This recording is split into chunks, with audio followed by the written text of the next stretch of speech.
दोस्तों, आप सभी लोगों को जय मसीह की। आइए हम सभी लोग एक बार फिर से परमेश्वर के वचन पर मनन करेंगे। आज हम पढ़ेंगे नीति वचन की पुस्तक उसका 3 अध्याय।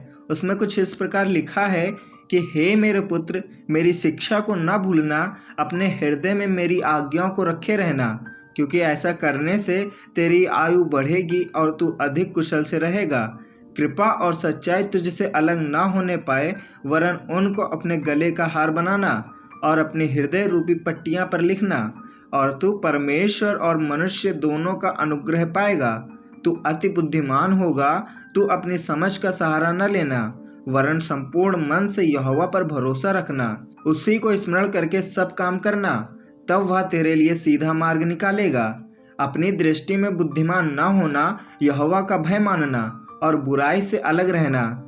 ऐसा करने से तेरा शरीर भला चंगा और तेरी हड्डियां पुष्ट रहेंगी। अपनी संपत्ति के द्वारा और अपनी भूमि की पहली उपज दे देकर यहोवा की प्रतिष्ठा करना। इस प्रकार तेरे खत्ते भरे और पूरे रहेंगे और तेरे रसकुंडों में नया दाखमधु उमड़ता रहेगा।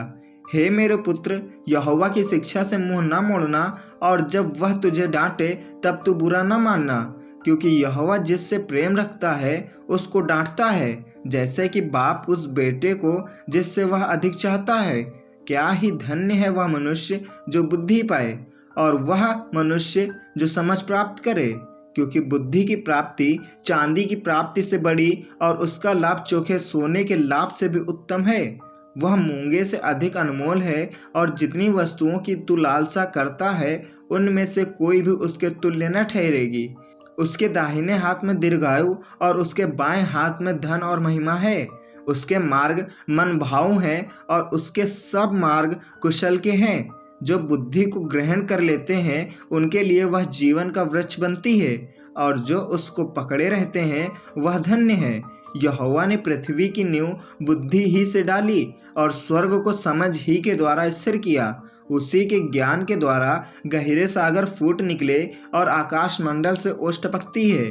हे मेरे पुत्र, ये बातें तेरी दृष्टि की ओट न होने पाए, खरी बुद्धि और विवेक की रक्षा कर, तब इनमें से तुझे जीवन मिलेगा और ये तेरे गले का हार बनेंगे, और तू अपने मार्ग पर निडर चलेगा और तेरे पाँव में ठेस नहीं लगेगी। जब तू लेटेगा तब भय न खाएगा, जब तू लेटेगा तब सुख की नींद आएगी। अचानक आने वाले भय से न डरना, और जब दुष्टों पर विपत्ति आ पड़े तब तू न घबराना, क्योंकि यहोवा तुझे सहारा दिया करेगा और तेरे पाँव को फंदे में फंसने न देगा। जिनका भला करना चाहिए, यदि तुझ में शक्ति रहे तो उनका भला करने से न रुकना। यदि तेरे पास देने को कुछ हो तो अपने पड़ोसी से न कहना कि जा कल फिर आना, कल मैं तुझे दूंगा। जब तेरा पड़ोसी तेरे पास बेखटके रहता है तब उसके विरुद्ध बुरी युक्ति न बांधना। जिस मनुष्य ने तुझसे बुरा व्यवहार न किया हो उससे आक्रामक मुकदमा खड़ा न करना। उपद्रवी पुरुष के विषय में डाह न करना, न उनकी सी चाल चलना, क्योंकि यहोवा कुटिल से घृणा करता है, परंतु वह अपना भेद सीधे लोगों पर खोलता है। दुष्ट के घर पर यहोवा का श्राप और धर्मियों के वास स्थान पर उसकी आशीष होती है। ठट्ठा करने वालों से वह निश्चय ठट्ठा करता है और दीनों पर अनुग्रह करता है। बुद्धिमान महिमा को पाएंगे और मूर्खों की बढ़ती अपमान ही की होगी। आमीन। परमेश्वर इस वचन के द्वारा आप सभी लोगों को बहुतायत से आशीष दे। आमीन।